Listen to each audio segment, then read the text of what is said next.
ونصلي ونسلم على رسوله الكريم أما بعد فأعوذ بالله من الشيطان الرجيم بسم الله الرحمن الرحيم إن الله مع الصابرين صدق الله العظيم وصدق رسوله النبي الأمين الكريم ونحن على ذلك لمن الشاهدين والشاكرين والحمد لله رب العالمين۔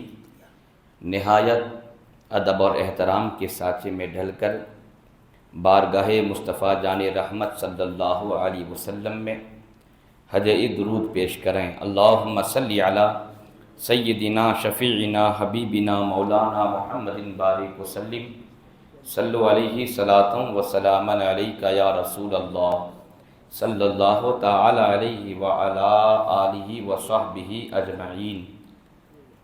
کرم ہے اللہ کریم کا کہ گزشتہ جمعہ خلیفۃ المومنین والمسلمین خلیفہ اول حضرت ابو بکر صدیق رضی اللہ تعالی عنہ کی حیات، خدمات اور آپ کی اولیت اور آپ کی افضلیت پر گفتگو کرنے کا ہم سب نے شرف حاصل کیا تھا اور سننے کا بھی شرف حاصل کیا تھا۔ آج میں نے موضوع لیا ہے مذہب اسلام میں توکل اور صبر کا کیا مقام ہے، کیونکہ حیات صدیقی کے کئی شعبہ جات میں ایک عظیم شعبہ صبر کا اور توکل کا تھا۔ امت محمدیہ نہیں بلکہ تمام نبیوں کی امت میں ابو بکر سے بڑھ کر متوکل اور صابر کوئی نہیں گزرا ہے۔ آپ جیسا توکل اور آپ جیسا صبر انبیاء اور رسولان اعظام کے بعد کسی اور کو نہیں ملا۔ یہی وجہ ہے کہ ایک دفعہ نہیں کئی دفعہ اپنا سب کچھ اللہ پر آپ نے قربان کیا ہے، کیونکہ صبر کا توکل کا معنی اگر آپ جان جائیں گے تو پھر مجھے پسینہ بہانے کی ضرورت نہیں پڑے گی۔ توکل کا معنی کیا ہے؟ توکل کا معنی ہے اپنا کام کسی کے سپرد کر دینا، اسی سے ہوتا ہے وکیل۔ تو وکیل کے ساتھ کیا کرتے ہیں آپ کہ اپنا پورا کیس وکیل کو سونپ دیتے ہیں۔ اور شریعت میں توکل کہتے ہیں کسی بھی کام کے اسباب کا اختیار کر لینا اور نتیجہ کیا نکلے گا نہیں نکلے گا وہ اللہ کے سپرد کر دینا، اس کو بولتے ہیں توکل۔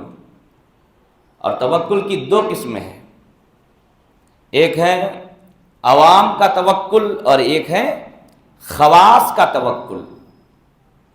عوام کا توکل یہ ہے کہ کسی بھی کام کو کرنے کے لیے جو اوزار چاہیے، اسباب چاہیے، تو ان اوزار کو، ان اسباب کو وہ یوز کریں گے، استعمال کریں گے، اور نتیجہ کیا ہوگا نہیں ہوگا وہ رب کے جانب سپرد کر دیں گے۔ اس کو بولتے ہیں عوام کا توکل۔ اور خواص کا توکل یہ ہے کہ وہ اسباب کا بھی استعمال نہیں کرتے ہیں، سبحان اللہ، وہ اسباب کا بھی استعمال نہیں کرتے ہیں، بلکہ جو مسبب الاسباب ہے وہ پروردگار، بس اسی پر وہ بھروسہ کیے بیٹھے رہتے ہیں۔ یہی وجہ ہے کہ جو خاصان خدا ہیں وہ روزی کی تلاش میں بھی وقت نہیں کھپاتے، مکمل وقت وہ اپنے رب کو دیے بیٹھے رہتے ہیں۔ تو رب تبارک و تعالیٰ بھی کرم فرماتا ہے، چونکہ رزاق مطلق وہ ہے کہ وہ بغیر اسباب کے بھی روزی دینے پر قادر ہے، بغیر اسباب کے۔ اور آپ جانتے ہیں کہ ایک پتھر کے نیچے جب کوئی کیڑا رہتا ہے اور جہاں کسی بھی انسان کی بس کی نہیں کہ اس کیڑے تک روزی پہنچا سکے، لیکن خلاق کائنات اس کیڑے کو وہاں بھی روزی پہنچاتا ہے، بغیر اسباب کے بھی روزی رب پہنچا سکتا ہے، اس بات پر وہ قادر ہے۔ تو جو خاصان خدا ہیں، اللہ کے بالکل قریب بندے ہیں، جنہوں نے دنیا تو دور کی بات بلکہ اپنے پیٹ کے لیے بھی روزی نہ کمایا ہو، ایسوں کو اللہ تعالیٰ اپنی طرف سے روزی دیتا ہے۔ اس کو بولتے ہیں توکل خواص، یعنی خواص کا توکل۔ اور ایک ہوتا ہے صبر۔ صبر کا معنی کیا ہے؟ صبر کا معنی ہوتا ہے چھوڑ دینا۔ کیا معنی ہوتا ہے؟ صبر کا معنی ہوتا ہے چھوڑ دینا۔ مصیبت کے موقع پر، مشکلات کے موقع پر بندے کے اوپر جو ڈر اور خوف آتا ہے، اس ڈر اور خوف کو چھوڑنے کا نام صبر ہے۔ سمجھ رہے ہیں نا؟ کیونکہ صبر کا معنی چھوڑنا ہے، تو پھر شریعت میں صبر کی آپ کیا تعریف کریں گے، اس کی ڈیفینیشن آپ کیا کریں گے؟ تو اس کی ڈیفینیشن اس طرح کی جاتی ہے کہ اللہ کی جانب سے جو بھی مصائب، آلام، مشکلات بندے پر آتے ہیں اور اس وقت بندے کو ڈر اور خوف سا لگتا ہے، تو اس ڈر اور خوف کو چھوڑنے کا نام ہے صبر۔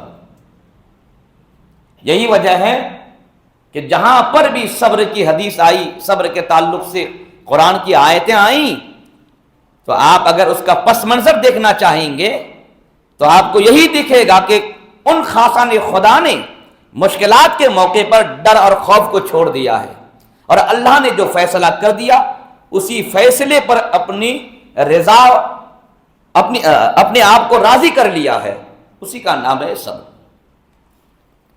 قرآن پاک میں، احادیث میں صبر اور توکل کی فضیلتیں بہت زیادہ آئی ہیں۔ آج کا مسلمان نہ صبر کرتا ہے نہ توکل کرتا ہے۔ بے صبری اور بے توکلی آج مسلمانوں کے اندر رچ بس گئی ہے۔ بے اعتمادی بھی مسلمانوں میں آج رچ بس گئی ہے۔ سب جانتے ہیں کہ صبر کریں گے تو ان اللہ مع الصابرین، قرآن میں اللہ کا اعلان ہے کہ بے شک اللہ صبر کرنے والوں کے ساتھ ہے۔ تو مصائب ہوں، آلام ہوں، مشکلات ہوں، کٹھن حالات ہوں، ان مواقع پر آدمی کو صبر کرنا چاہیے۔ فیضان یہ ہے اس میں کہ اللہ تعالیٰ اپنی معیت عطا فرما دیتا ہے، اور اللہ کی معیت، اللہ کا ساتھ ہو جانا، یہ بندے مومن کے لیے چھوٹا موٹا انعام نہیں، یہ بہت بڑا انعام ہے۔ اللہ فرماتا ہے صبر کرو میں تمہارے ساتھ ہوں۔ آج کیا ہے، معمولی بھی مصیبت آ جائے آدمی بے صبرہ ہو جاتا ہے۔ اچھی کمائی ہے، ٹھیک ٹھاک ہے، لیکن بھروسہ نہیں ہے، توکل نہیں ہے، اس کو اور چاہیے، پھر بھی پیٹ نہیں بھرتا، اور بھی چاہیے، پیٹ نہیں بھرتا ہے۔ تو یہ بے توکلی کا نتیجہ ہے کہ آدمی پوری زندگی پیسوں پر سوتا ہے، اس کے باوجود بھی اس کو نہ فرحت ہے، نہ انبساط ہے، نہ شادمانی ہے، نہ آرام ہے، نہ سکون ہے، نہ چین ہے، کہ روز مرہ اس کے چہرے سے ہوائیاں اڑتی نظر آتی ہیں۔ چہرے کا جغرافیہ ہی بتا دے رہا ہے کہ آدمی بہت ہی حد درجہ کا پریشان نظر آتا ہے۔ وجہ کیا ہے صاحب؟ وجہ یہی ہے کہ توکل اور صبر جو اللہ کی ایک عظیم نعمت کا نام ہے، وہ ہم سے رخصت ہو چکا ہے۔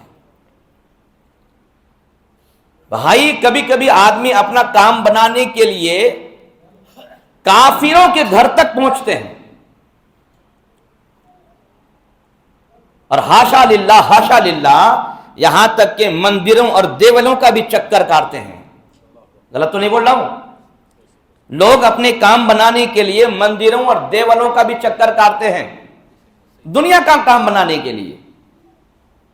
کام تو بن جاتا ہے، لیکن یاد رہے کہ ایمان کا دامن ہاتھ سے چلا جاتا ہے۔ لوگ کیا نہیں کرتے آج؟ صبر نہیں، توکلی نہیں ہے۔ یہی بے صبری اور بے توکلی انسان کو گلی گلی پھرائے نظر آتی ہے۔ آئیے میں آپ کو اس ضمن میں احادیث سناتا ہوں۔ کیونکہ اس ضمن میں اگر اس طرح کی باتیں کروں تو وقت بہت لگ جائے گا نا، ڈائریکٹ نبی کی حدیث سنا دیتا ہوں تو سب سے بہتر ہوگا۔ آقا کریم فرماتے ہیں ان ابن عباس قال قال رسول اللہ صلی اللہ علیہ وسلم یدخل الجنۃ من امتی 70,000 بغیر حساب هم الذین لا یسترقون ولا یتطیرون وعلی ربہم یتوکلون۔ صحیح بخاری اور صحیح مسلم کی یہ حدیث ہے۔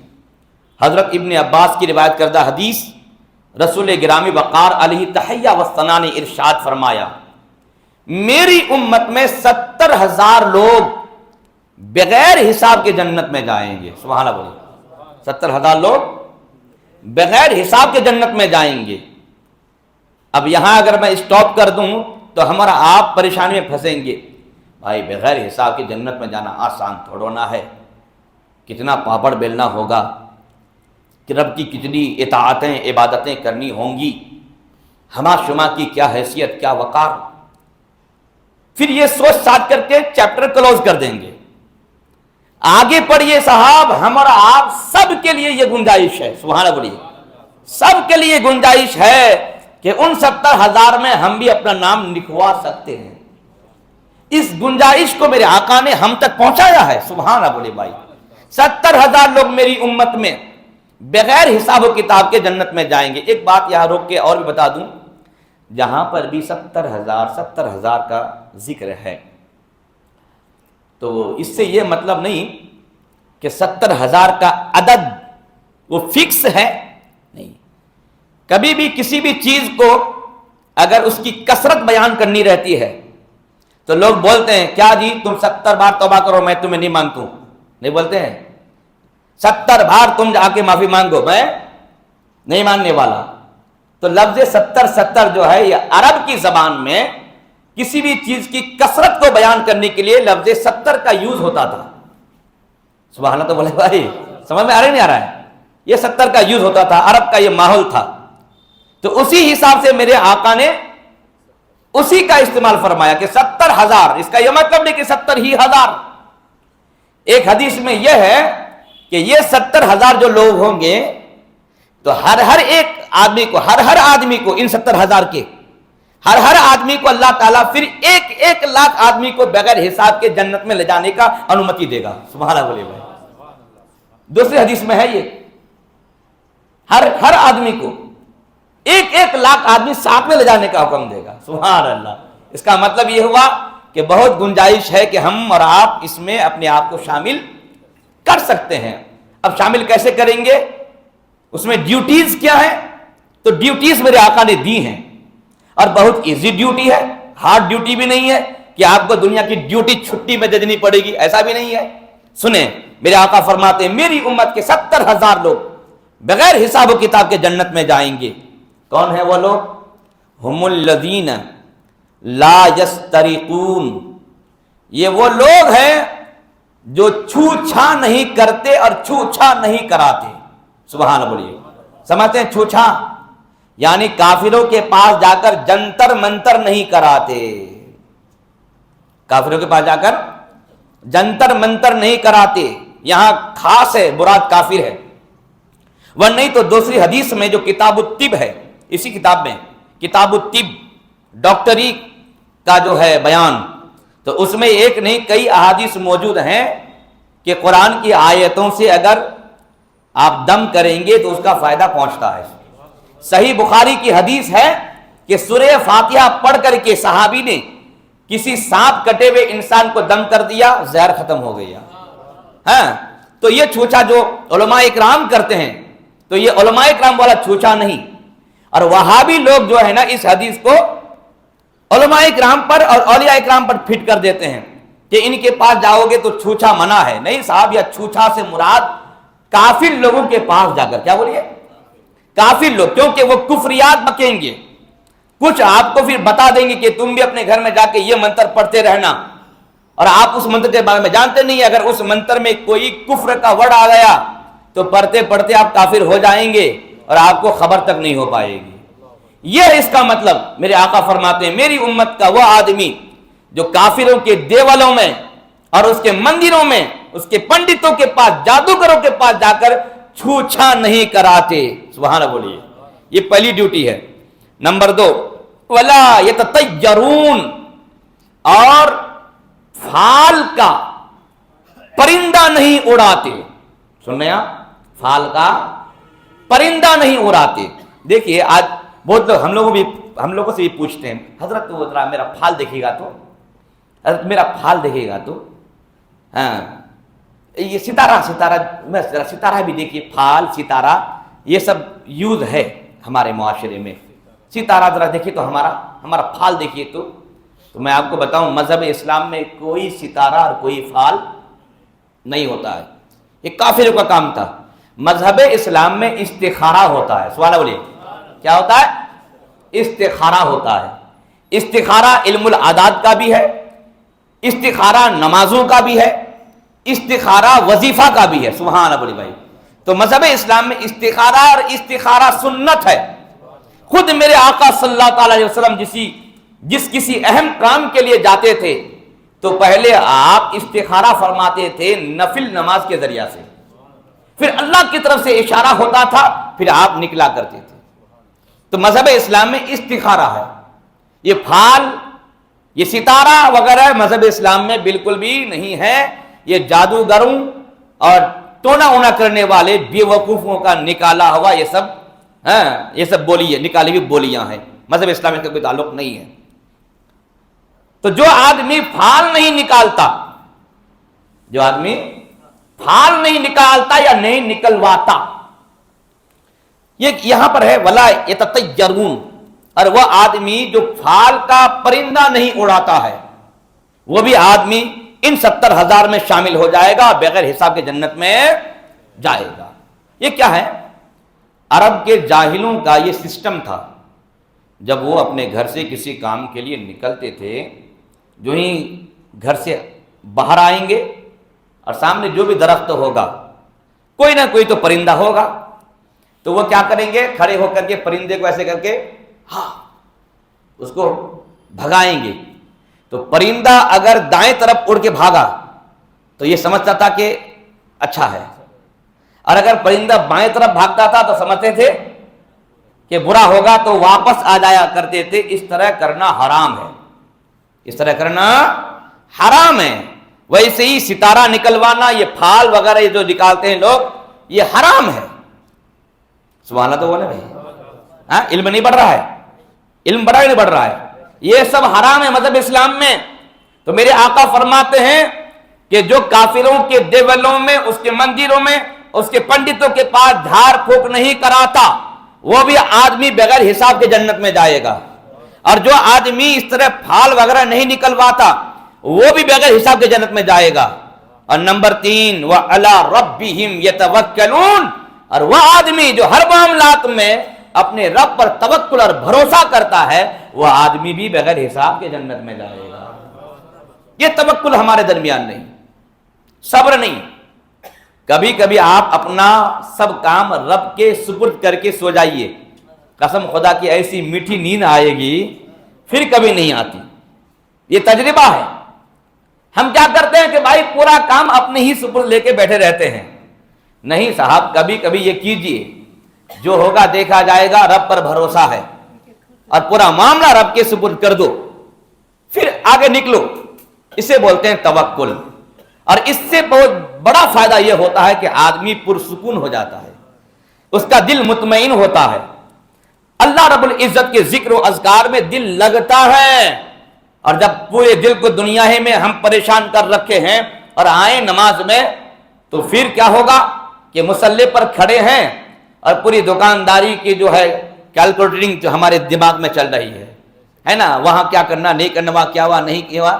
ہم یہاں پر حاضر ہیں اور ذہن ہماری دکان پر ہے، ہمارا ذہن دکان پر ہے. کیوں؟ اس لیے کہ ہمارے درمیان توکل نہیں ہے. توکل یہ بہت بڑی نعمت اور دولت کا نام ہے. اپنا معاملہ، اپنا کام رب کے سپرد کر دو. سبحان اللہ، رب کے سپرد کرو، پھر دیکھو کہ کتنا اطمینان حاصل ہوتا ہے. اور اگر آپ ایسا کام کریں گے تو کیا ہوگا کہ جو لوگ 70,000 یا اس سے زائد بغیر حساب کے جنت میں جائیں گے، اللہ تعالیٰ آپ کو بھی ان لوگوں میں شامل فرما دے گا. ایک حدیث اور بھی سنیں.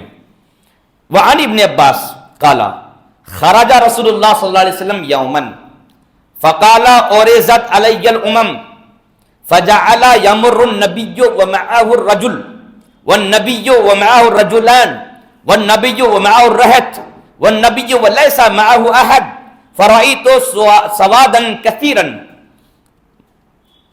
سد الافق فرجوت ان يكون امتي فقيل هذا موسى في قومه ثم قيل لي انظر فرأيت سوادا كثيرا سد الافق فقيل لي انظر هكذا وهكذا فرأيت سوادا كثيرا سد الافق فقيل هؤلاء امتك ومع هؤلاء 70,000 قدامهم يدخلون الجنة بغير حساب هم الذين لا يتطيرون ولا يسترقون ولا يقطعون وعلى ربهم يتوكلون فقام عكاشة بن محصن فقال ادع الله ان يجعلني منهم قال اللهم اجعله منهم ثم قام رجل آخر فقال ادع الله ان يجعلني منهم قال سبقك بها عكاشة متفق علیہ. صحیح بخاری اور صحیح مسلم کی یہ حدیث پاک ہے. سبحان اللہ تو بولے بھائی.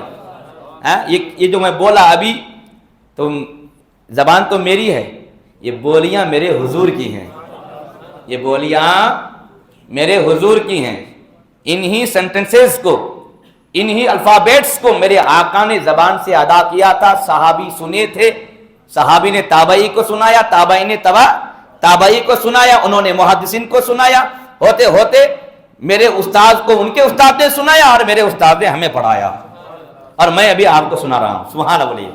تو ڈائریکٹ یوں سمجھ, انڈائریکٹ یعنی میرے ذریعہ سے, میری زبان کے ذریعہ سے آپ اپنے پیارے حبیب کی بولیاں سن رہے ہیں. سبحان اللہ. یہ میرے نبی کی بولیاں ہیں. حضرت ابن عباس کہتے ہیں کہ رسول پاک صلی اللہ علیہ وسلم ایک دن باہر تشریف لے کر کے آئے اور آ کر کے آپ نے صحابہ کو کچھ سنایا.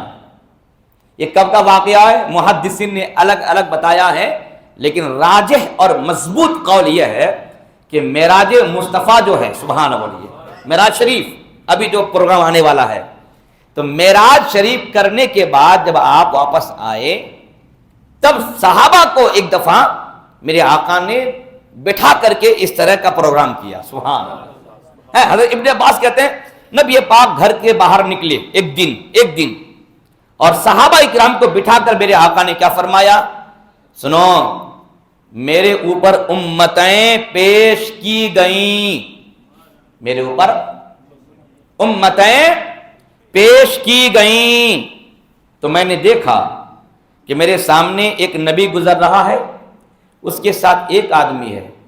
مطلب وہ نبی جب آئے تھے, اللہ کا پیغام لے کر لوگوں کو سنائے تھے, تو کسی نے قبول نہیں کیا تھا, وہ ایک ہی آدمی تھا جو اس نے اس نبی پر مانا, اس نبی کو مانا تھا. یعنی یہ نبی جو گزریں گے اپنے فالوورز کے ساتھ گزریں گے. تو میرے آقا فرماتے ہیں ایک نبی گزرا, اس کے ساتھ ایک آدمی, اور ایک نبی اور گزرا, اس کے ساتھ دو آدمی, ایک نبی گزرا کہ اس کے ساتھ ایک چھوٹی سی جماعت, ایک نبی اور گزرا اس کے ساتھ کوئی بھی نہیں. اللہ بولے بھائی, ایک اور نبی گزرا کہ اس کے ساتھ کوئی بھی نہیں. پھر میں نے اچانک دیکھا کہ ایک کثیر جماعت ہے, آسمان کے کنارے کو وہ جماعت مکمل گھیرے ہوئے ہے, وہ گھیری ہوئی ہے, بہت زیادہ لوگ تھے. فرجاؤ, تو میرے آقا فرماتے ہیں تو میں نے خواہش کی کہ یہ میری امت ہو جائے, یہ میری امت ہو جائے.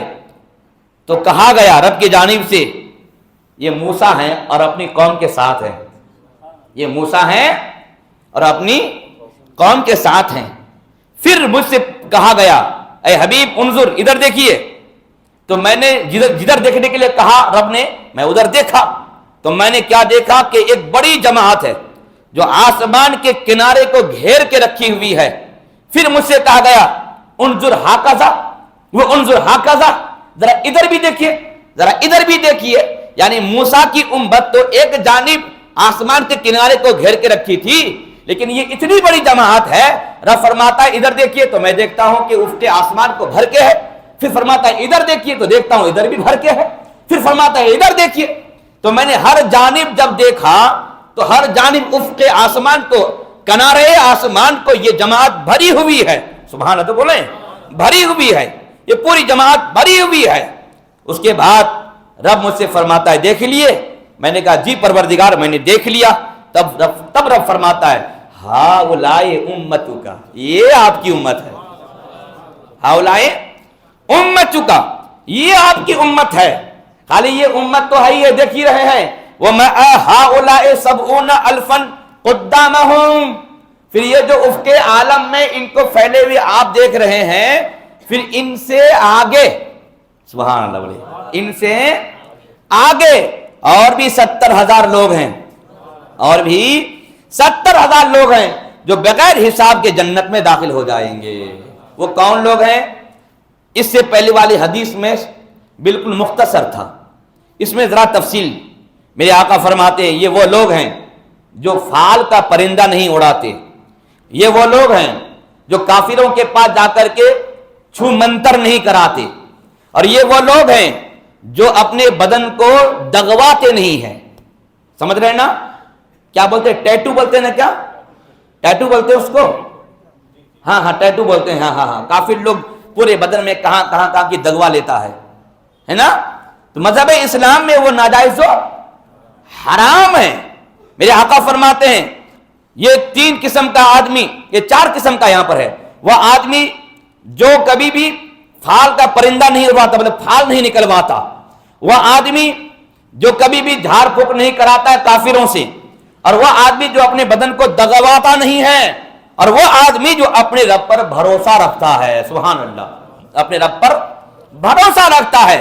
یہ وہ لوگ ہیں جو 70,000 سے زائد افراد ہوں گے، اور بغیر حساب و کتاب کے یہ لوگ جنت میں جائیں گے. جب میرے آقا نے اس طرح کا جملہ فرمایا صحابہ کے درمیان کہ یہ 70,000 بغیر حساب کے جنت میں جائیں گے، تو حضرت عکاشہ بن محصن اسدی کھڑے ہو گئے. سبحان اللہ بولیے. حضرت عکاشہ بن محصن اسدی یہ کھڑے ہو گئے. یہ کون صحابی ہیں؟ سبحان اللہ ایک بار بولیے. بہت پیارے صحابی ہیں، بدری صحابی ہیں. اسلام کی جو پہلی جنگ تھی 313 جو صحابہ تھے ان میں ایک یہ بھی ہیں. جنگ بدر میں جب یہ لڑائی لڑ رہے تھے تو کافر کے حملے کی وجہ سے ان کی تلوار ٹوٹ گئی. تو اسی ٹوٹی ہوئی تلوار کو لے کر کے دوڑتے نبی کی بارگاہ میں آئے کہ سرکار تلوار ٹوٹ گئی. تو میرے آقا کریم نے کیا کیا کہ سامنے کھجور کی ایک چھری رکھی ہوئی تھی کھجور کی، تو وہ چھری اٹھا کر کے میرے آقا نے ان کو دے دیا. جو ہی ہاتھ میں وہ چھری گئی تو وہ چھری تلوار بن گئی ہے. وہ چھری کیا بن گئی؟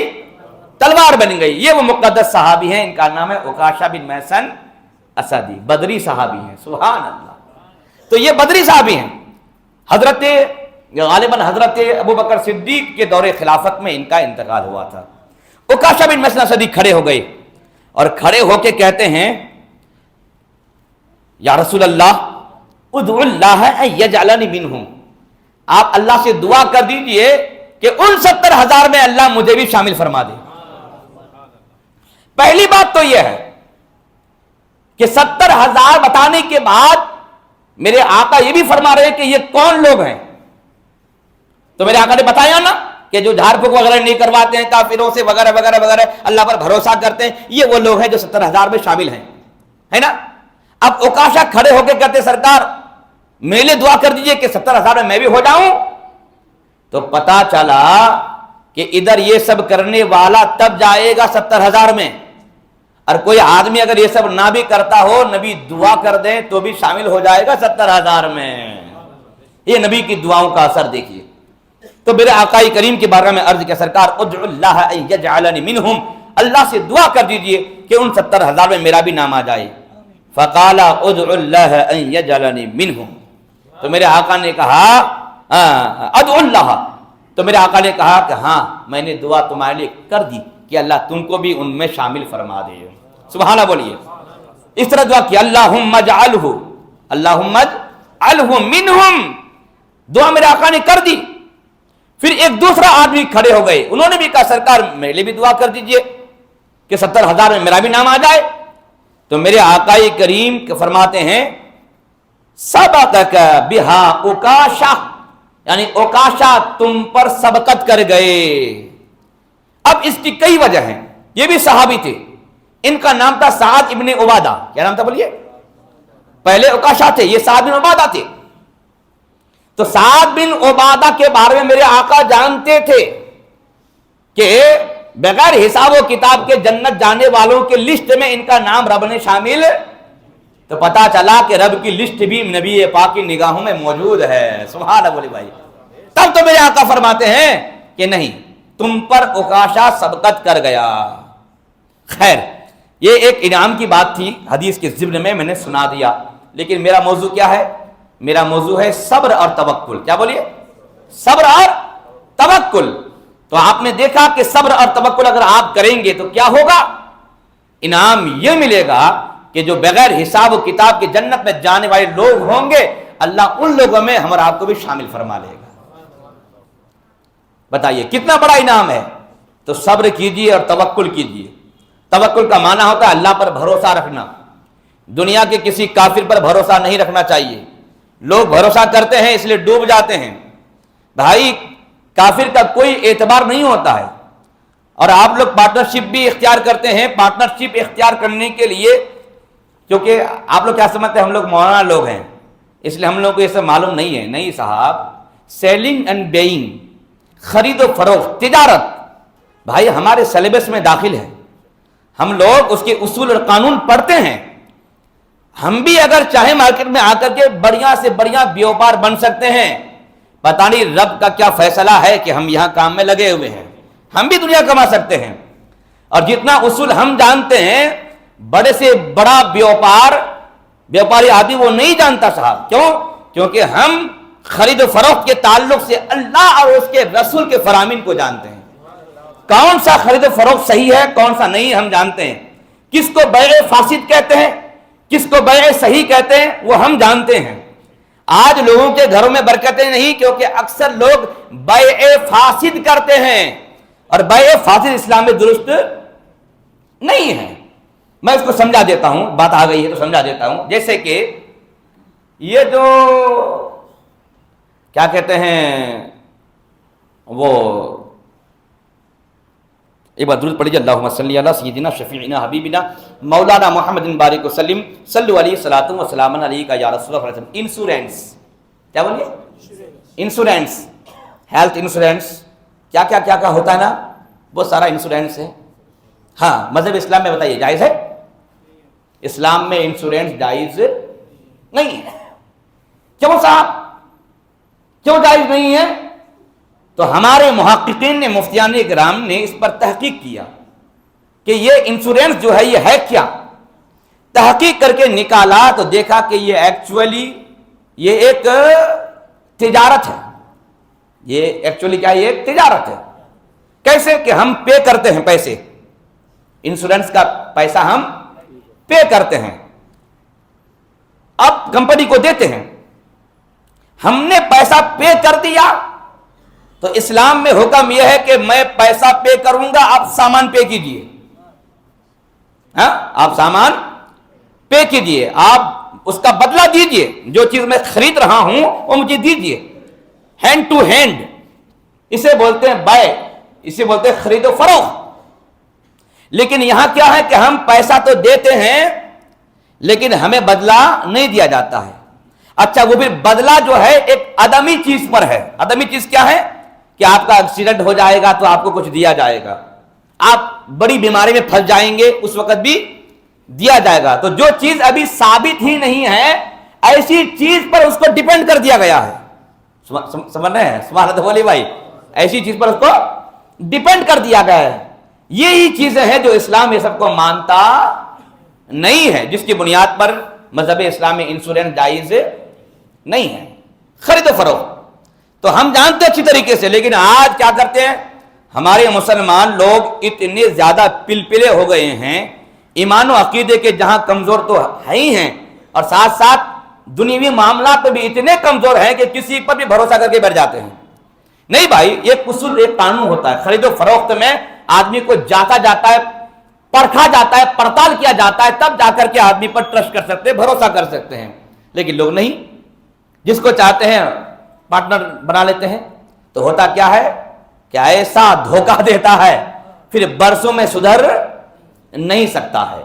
یہ حالات ہے. نہیں، ان معاملات میں ناخود ہوش لیجئے اور جو شرعی تقاضے ہیں اس کے مطابق آپ اپنا کام کیجئے. جی عرض کر رہا تھا توکل رب پر ہونا چاہیے، بھروسہ رب پر ہونا چاہیے.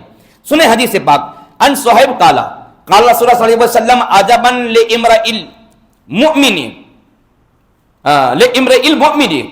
ان امره كله له خير وليس ذلك لاحد الا للمؤمن ان اصابته سراء شکر فکان خیرا لہ وان اصابته ضراء صبر فکان خیرا لہ. رواہ مسلم، صحیح مسلم کی حدیث پاک حضرت صہیب سے مروی ہیں.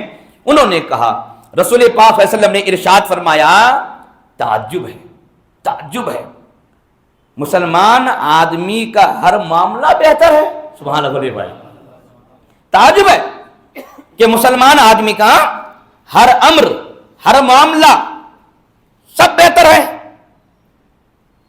وہ لیسا ذالک لأحد الا للمؤمن، ہر چیز بہتر ہو سوائے مومن کے لیے یہ انعام رب نے کسی کو نہیں دیا ہے. سبحان اللہ، ہر چیز مومن کے لیے بہتر ہے. کیا مطلب اس کا ہوا؟ اس کے بعد میرے آقا فرماتے ہیں کہ بھائی مومن کے علاوہ کافر کو اگر تکلیف پہنچتی ہے تو تکلیف اس کے لیے بہتر نہیں ہے. ہاں اگر اس کو انعام پہنچتا ہے تو انعام وقتی طور پر اس کے لیے بہتر ہے. لیکن یہ مومن ہے، اگر اس مومن کو تکلیف بھی پہنچتی ہے، ان اصابتہ سراء، اگر اس مومن کو خوشحالی پہنچتی ہے، اور جب خوشحالی پہنچتی ہے تو شکرا، رب کا یہ شکر ادا کرتا ہے. سبحانہ بولیے. فکان خیرا لہ، تو پھر یہ خوشحالی اس انسان کے لیے بہتر بن جاتی ہے. یعنی اب تک خوشحالی تھی، اس میں اللہ کی رحمت شامل نہیں تھی، لیکن جب رب کا اس نے شکریہ ادا کر دیا تو رب تبارک و تعالیٰ اس میں اپنی رحمت بھی شامل فرما دیا. جی اور آگے پڑھیے. میرے آقا فرماتے ہیں وَإِنْ أَصَابَتْهُ ضَرَّاءُ، اگر کسی مرد مومن کو کوئی تکلیف پہنچتی ہے، صبر، اور تکلیف پہنچنے کے بعد آدمی صبر کر لیتا ہے تو فَكَانَ خَيْرًا لَهُ، تو یہ تکلیف بھی اس آدمی کے لیے بہتر ہو جاتی ہے. سبحان اللہ بولیے بھائی، اس آدمی کے لیے بہتر ہو جاتی ہے. تو ہم اور آپ وہ آدمی ہیں کہ اگر ہم کو تکلیف بھی پہنچتی ہے تو رب قدیر نے ہمارے اور آپ کے لیے ایک راستہ رکھا ہے کہ وہ تکلیف بھی ہمارے لیے خیر ہو جاتی ہے. سبحان اللہ بھائی، مسلمان کے علاوہ یہ انعام، یہ تغرا کسی اور کو حاصل نہیں ہے. میرے آقا فرماتے ہیں اس لیے تعجب کی بات ہے کہ مسلمان کا ہر معاملہ بہتر ہی بہتر ہے. سبحان اللہ. تو صبر اور شکر انسان کو کہاں سے کہاں تک پہنچا دیتا ہے. اس لیے صبر اور شکر کے دامن کو ہمیشہ آدمی کو تھامے رہنا چاہیے. ان ابی ہریرہ قال قال رسول اللہ صلی اللہ علیہ وسلم المؤمن القوی خیر واحب الی اللہ من المؤمن الضعیف. قوی مومن بہتر ہے اور اللہ کی بارگاہ میں محبوب ہے کمزور مومن سے. اب یہ قوی کا کیا مطلب؟ تو محدثین نے فرمایا ہے ہر طرح کا قوی. سبحان اللہ بولیے. یعنی کوئی اگر مضبوط ہے، موٹا ہے، تگڑا ہے، مومن ہے، تو ایک بیمار مومن سے یہ بہتر ہے. کیونکہ ایک بیمار اور کمزور مومن وہ عبادتیں نہیں کر پائے گا جو عبادتیں یہ کر پائے گا. سبحان اللہ بولیے. اس کا یہ مطلب نہیں ہے کہ قوی ہے، بہت پہلوان ہے، کسی کو بھی مار سکتا ہے، اس لیے مارنے کے حساب سے یہ بہتر ہو جائے گا. نہیں، عبادت کے حساب سے. کیا بولیے؟ عبادت کے حساب سے ایک قوی مومن ہے تو ایک کمزور مومن سے یہ بہتر. یہ جسمانی قوت کی بات ہو گئی اور ایک ہے ایمانی قوت. سبحان اللہ بولیے. کوئی ایمان کے حساب سے قوی مومن ہے، کوئی صبر کے حساب سے قوی مومن ہے، کوئی توکل کے حساب سے قوی مومن ہے، اعتقاد کے حساب سے کوئی قوی مومن ہے. اور انہی چیزوں میں اگر کوئی آدمی کمزور ہے اور وہ مومن ہے، یہ قوی مومن اللہ کی بارگاہ میں زیادہ محبوب ہے. اس لیے آدمی کو سب سے پہلے اپنے جسم کو قوی رکھنا چاہیے. بلا وجہ اگر کوئی آدمی بیماری کی دعا کرتا ہے تو غلط ہے. آدمی کو بیماری کی دعا نہیں، آدمی کو صحت کی دعا کرنی چاہیے. سبحان اللہ بولیے. کیوں؟ اس لیے کہ صحت رہے گی تو پھر عبادتیں اچھی طرح سے ادا ہوں گی، اور صحت ہی نہ ہو تو آدمی عبادت کہاں سے کر پائے گا. یہی وجہ ہے کہ صحت کی تمنا، صحت کی دعا یہ ہونی چاہیے، بیماری کی نہیں ہے. تو آدمی کو ہر حساب سے قوی ہونا چاہیے. مومن ہے ہم لوگ, کلمہ پڑھ لیا ہے ہم نے, اللہ اس کے رسول کو مان لیا ہے ہم نے, اللہ رسول کے فرامین پر ہمارا ایمان و عقیدہ ہے, مومن تو ہو گئے. لیکن ساتھ ساتھ اگر ہم قوی بن رہے ہیں جسم کے حساب سے بھی, سبحان اللہ تو بولے بھائی, کس کے حساب سے؟ جسم کے حساب سے, اعتقاد کے حساب سے, بلیف کے حساب سے, اور جو اللہ کے فرامین ہیں ان تمام تر فرامین پر عمل کے حساب سے اگر قوی بن جاتے ہیں تو اللہ فرماتا ہے کمزور مومن سے اے قوی مومن میری نگاہ میں تم زیادہ محبوب ہو. سبحان اللہ, بولیے اللہ اکبر. اللہ تعالی ہم سبوں کو ہر حساب سے قوی مومن بننے کی توفیق عطا فرمائے. جی عرض کر رہا تھا, میرے آقا کریم نے ارشاد فرمایا کہ مومن قوی خیر بہتر ہے اور اللہ کی بارگاہ میں محبوب ہے مومن ضعیف سے. وہ فی کل خیر, پھر اس کے بعد میرے آقا فرماتے ہیں لیکن یاد رکھنا چاہے مومن قوی ہو چاہے مومن ضعیف ہو, ہر ایک میں خیر ہے. سبحان اللہ, ہر ایک میں کوئی مومن خیر سے خالی نہیں ہے. کمزور ہے پھر بھی خیر ہے, سبحان اللہ بولیے, اور قوی ہیں پھر بھی خیر ہے, ہر مومن میں خیر ہے. اس کے بعد میرے آقا فرماتے ہیں احرص علی ما ينفعک واستعن باللہ ولا تعجز وان اصابک شیء فلا تقل لو انی فعلت کان کذا وکذا ولکن قل قدر اللہ وما شاء فعل فان لو تفتح عمل الشیطان. میرے آقا فرماتے ہیں حرص کرو ایسی چیز پر جو چیز تم کو نفع دے. سبحان اللہ, اور یہاں نفع مطلب دنیا والا نفع نہیں, یہ دین والا نفع, یعنی ایسی چیز کا حریص اور لالچی بن کہ جو چیز تم کو دین میں نفع دے. سبحان اللہ بولیے, تجھ کو دین میں نفع دے. ہاں دنیا کو دنیا میں نفع دے, ایسی چیز کی لالچ جائز نہیں ہے, حرام ہے. حرص حرام ہے, ایسی چیز کی حرص نہیں کر سکتے, لالچ نہیں کر سکتے. لیکن اگر آپ کو دین میں وہ چیز نفع دے رہی ہے تو میرے آقا فرماتے ہیں اب یہ حرص حرام نہیں, یہ حرص عبادت ہے. سبحان اللہ, یہ حرص عبادت ہے. اس کے بعد میرے آقا فرماتے ہیں واستعن باللہ, اور اللہ سے مدد طلب کر, اللہ سے مدد طلب کر. ولا تعجز, اور عاجز بن مت جا, چوریاں پہن کر کے بیٹھ مت جا, تھک ہار کر کے بیٹھ مت جا. ارے اللہ پر بھروسہ رکھ, اللہ ہی سے مدد طلب کر. سبحان اللہ, جب بھروسہ رب پر ہو اور مدد بھی رب سے مانگی جائے تو ہم اور آپ تصور نہیں کر سکتے ہیں رب کی مدد کہاں کہاں سے آنے والی ہے. اللہ اکبر. آقا فرماتے ہیں اللہ تعالی پر بھروسہ کر اور اللہ سے مدد طلب کر اور عاجز مت بن.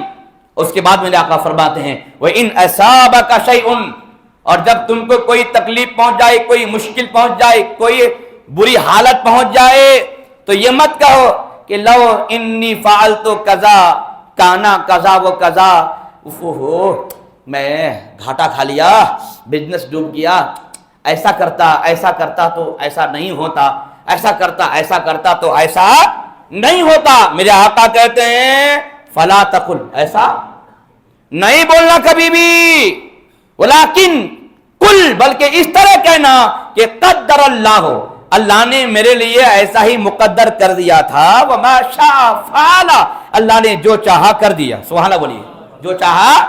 تقدیر پر ایمان رکھو, جو ہو گیا وہ ہمارے اوپر لکھا ہوا تھا, اور یہ کہو کہ جو اللہ نے لکھ دیا تھا وہ ہو گیا. یہ مت کہو نہیں ایسا کرتا تو ایسا نہیں ہوتا, ایسا کرتا تو ایسا نہیں ہوتا. یہ ایسا ویسا اگر مگر مت کرو. کیوں؟ اس کے بعد میرے آقا فرماتے ہیں اس لیے کہ فَإِنَّ لَوْ, اس لیے کہ لو یہ عربی لفظ ہے, اس کا معنی آتا ہے اگر مگر. فَإِنَّ لَوْ, اس لیے کہ یہ اگر مگر جو ہے تفتح عمل الشیطان, شیطان کا دروازہ کھول دیتا ہے. یہ اگر مگر کیا کرتا ہے؟ شیطان کا دروازہ کھول دیتا ہے, شیطان کا کام کھول دیتا ہے.